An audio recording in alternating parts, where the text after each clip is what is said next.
1960s, the U.S. Army had a plan to bore a tunnel into the wall, but they didn't have a boring machine that could handle the super cold temperatures, so they had a whole testing project in Greenland where they developed ice tunnels and invented new boring machines that could operate in super cold temperatures. So this was back when they were going into forming NASA and all the other things that were kind of strange, the Antarctic Treaty, around that time, pretty close to it.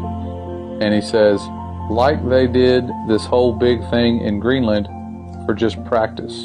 So it was like they were practicing to bore into the sky ice. And once they had the new boring machine figured out, they brought it to the wall in Antarctica.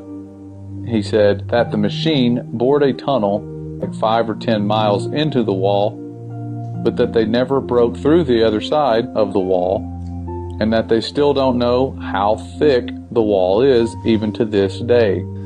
First, the floor of the tunnel was solid rock, but after a mile or two in, the floor was sky ice, like it was sky ice underneath after a certain point. And apparently the wall slowly builds itself back up after you cut it, because after a year or so, the tunnel had shrunk smaller all by itself, like a self-healing wound. It starts closing up.